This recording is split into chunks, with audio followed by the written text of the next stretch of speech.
Hello everyone, welcome to my channel. मैं हूँ श्रेयश और आज इस वीडियो में मैं एक बहुत ही कमाल के सेटअप के बारे में बात करने वाला हूँ। तो इस स्टॉक में एक बहुत ही ब्यूटीफुल पैटर्न बन रहा है and trust me, this is one of the most successful patterns जो अच्छा प्रॉफिट बना के दे सकता है। तो पहले हम इस पैटर्न को थोड़ा सा समझते हैं एंड फिर मैं आपको बताता हूँ वो स्टॉक जहाँ पे मुझे ये पैटर्न बनते हुए दिख रहा है। अभी ब्रेकआउट नहीं हुआ है इस स्टॉक में, तो इसको अभी ट्रेड लेना सही नहीं रहेगा, but we should wait for the breakout. जैसे ही ब्रेकआउट होगा, जैसे ही कन्फर्मेशन आती है, हम डेफिनेटली इस स्टॉक को परचेज़ भी कर सकते हैं। तो आप अभी फ़िलहाल इस स्टॉक को अपने वॉच लिस्ट में रखिएगा, इस पैटर्न को अच्छे से समझिएगा एंड आफ्टर दैट अकॉर्डिंगली इसमें ट्रेड लीजिएगा। तो मैं आपको अपने स्क्रीन पे ले चलता हूँ, आइए समझते हैं वो कौन सा पैटर्न है। तो ये रही मेरी स्क्रीन एंड जैसा कि आप देख सकते हैं पैटर्न का नाम है VCP पैटर्न, जिसको कि हम लोग कहते हैं वोलेटिलिटी कॉन्ट्रैक्शन पैटर्न। ये how to trade in stock, how to trade like a stock market wizard by Mark Minervini. इस बुक में इस पैटर्न का बहुत डिटेल्ड एक्सप्लेनेशन है।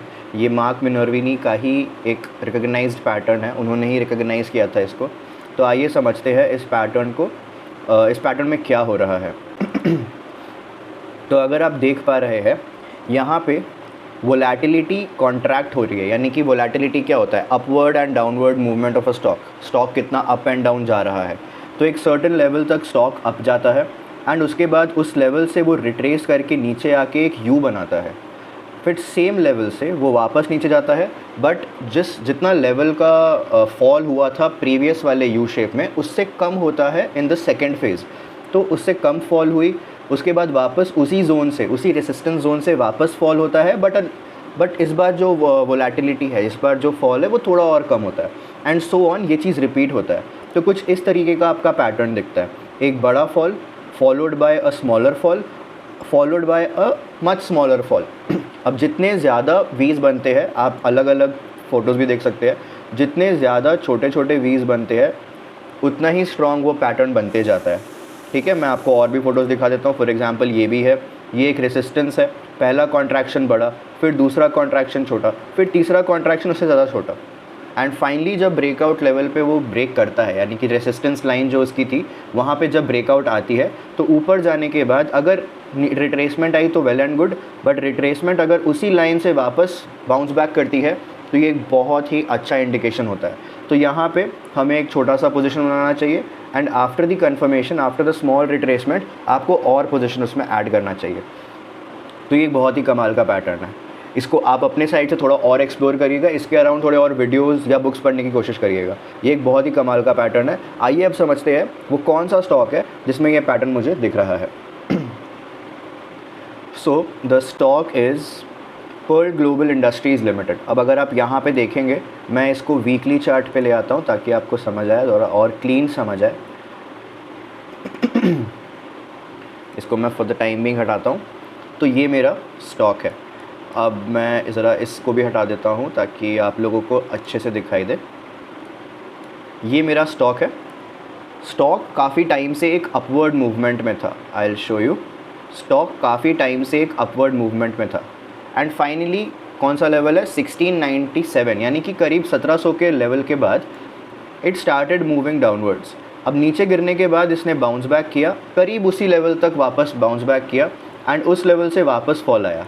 फिर इसने वापस थोड़ा सा नीचे गिरने के बाद वापस इसने बाउंस बैक किया। इसने ब्रेक करने की कोशिश भी की, बट इतना मैसिव बाइंग प्रेशर था नहीं, सेलिंग प्रेशर आने की वजह से वापस ये स्टॉक जो है गिरा एंड उसके बाद वापस गया ऊपर एंड उसके बाद वापस आके अभी फ़िलहाल वापस ऊपर जा रहा है। तो अगर आप देख पा रहे होंगे, ये कमाल का VCP पैटर्न जैसा दिख रहा है आपको। वोलेटिलिटी जो है हर फॉल पे कॉन्ट्रैक्ट होते जा रही है, तो दिस इज़ वंडरफुल। अब यहाँ पे अभी तक ब्रेकआउट नहीं आया है। ब्रेकआउट का लेवल इसका करीब 1700 के पास है। वॉल्यूम भी ज़्यादा अभी नहीं दिख रही है, बट अगर हो सकता है कि ये इस लेवल से वापस थोड़ा सा नीचे आके बाउंस बैक करे, मतलब हो सकता है कि यहाँ से ये वापस नीचे जाए, बट आपको बस एक चीज़ का ध्यान रखना है, ये जो नेक्स्ट कॉन्ट्रैक्शन होगा ये इसके नीचे नहीं जाना चाहिए। मतलब ये जो लेवल है आपका, लेट्स से ये वाला जो लेवल है आपका, इसके नीचे फॉल नहीं होना चाहिए, अदरवाइज़ ये पैटर्न बर्बाद हो जाएगा। अगर ये लाइन जो है यहाँ इसके ऊपर रहती है या फिर और कम गिरती है एंड इसके बाद वापस बाउंस बैक करती है, तो ये एक वंडरफुल VCP पैटर्न बनेगा। इसमें काफ़ी सारे यूज़ बन रहे हैं, तो जितने ज़्यादा नंबर ऑफ़ यूज़ उतना स्ट्रॉन्ग पैटर्न बनते जाएगा। एंड फाइनली जब इसमें ब्रेकआउट आएगा तो you can expect a good movement upwards की तरफ, एंड इसमें अच्छा प्रॉफिट बनने की प्रोबेबिलिटी ज़्यादा हो जाएगी।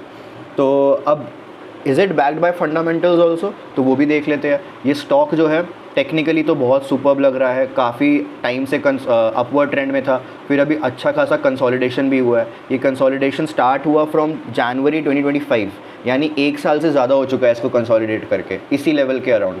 तो ये कंसोलिडेशन काफ़ी टाइम से चल रही है, तो इसके बाद अगर ब्रेकआउट आता है तो ये स्टॉक टेक्निकली बहुत ही कमाल का हो जाएगा। अगर फंडामेंटल्स भी हम लोग क्विकली देख ले, एक सेकेंड, तो ये है पर्ल ग्लोबल इंडस्ट्रीज़ लिमिटेड। इसका अगर मैं बहुत ज़्यादा फंडामेंटल एनालिसिस नहीं करता हूँ, उसके लिए अगर आप दूसरा चैनल चाहे तो वो दूसरा चैनल इसका आप देख लीजिएगा। बट अगर मैं क्विकली एक ग्लांस लूँ एनुअल प्रॉफिट्स पे, तो आप देख पा रहे होंगे आज से करीब 10 साल पहले 1000 वो डबल 4 टाइम्स हो चुका है, 4500। इसका टोटल रेवेन्यू बहुत ज़्यादा बढ़ चुका है। Same goes for the net profit also, from 25 crore to almost 248 crore, यानी कि करीब अगेन 10 टाइम्स हो चुका है इसका नेट प्रॉफिट। एंड अभी अगर आप देखेंगे तो मार्च 2026 का डेटा पता नहीं, अभी यहाँ पे है नहीं, तो मार्च 2025 का जो डेटा है वो हाईएस्ट एवर नेट प्रॉफिट है, और ट्रेलिंग 12 मंथ्स अगर देखें तो वो भी हाईएस्ट एवर चल रहा है। तो नेट प्रॉफिट कमाल है। एंड अगर आप EPS को देखें, आपका अर्निंग पर share, because that is what as shareholders we earn, तो 5.4 से 53.8 हो गया, यानी कि ये भी करीब 10 टाइम्स हो चुका है। तो EPS भी अच्छा खासा बढ़ा है 10 साल में। एंड अगर मैं इसके कंसोलिडेशन की बात करूँ तो 1 साल से ये कंसोलिडेट कर रहा है। तो अब देखते हैं इसका नेक्स्ट EPS क्या आता है। हम अगर फटाफट से कैश फ्लो भी देख लें, तो कैश फ्लो आप देख सकते हैं, कैश फ्लो पॉजिटिव है फॉर द नेक्स्ट, मतलब ये 2021 से 2025 का डेटा है, करीब 4-5 साल का डेटा है। 5 साल से ये कैश फ्लो पॉजिटिव है, नेगेटिव कैश फ्लो इसका नहीं है, और ये अच्छी चीज़ है। 2026 का डेटा अभी अगेन देखते हैं क्या आता है। एंड अगर शेयर होल्डिंग भी फटाफट हम ग्लांस कर लें, तो प्रमोटर के पास अच्छी खासी होल्डिंग है, 61.2 है। यहाँ पे थोड़ा सा कम हुआ था, बट अगर प्रमोटर की कम हुई है तो क्या FII DII की बढ़ी है? The answer is yes. DII दिसंबर 2025 में 6.3 था, अभी 6.5 हुआ है। थोड़ा सा इंक्रीज़ है, बट कोई नहीं, स्टिल एन इंक्रीज़। बट अगर आप म्यूचुअल फंड्स की होल्डिंग देखेंगे DIIs की, तो वो कंसिस्टेंटली बढ़ रही है। मार्च 2025 आज से करीब 1 साल पहले 11% था, आज वो 18.3% है। तो mutual funds are adding it continuously, तो ये एक अच्छी चीज़ है। अगर हमारे FII DIIs में पोजीशन बना रहे हैं, this is a good sign. Profits अच्छे हैं, टेक्निकली भी बहुत स्ट्रॉन्ग लग रहा है, तो this stock is worth considering मेरे हिसाब से। आप लोग भी अपने तरफ से इसको एक्सप्लोर करिए। अभी इसका अगेन ब्रेकआउट नहीं आया है, ये आपके वॉच लिस्ट में होना चाहिए, ना कि आपके पोर्टफोलियो में, अकॉर्डिंग टू मी।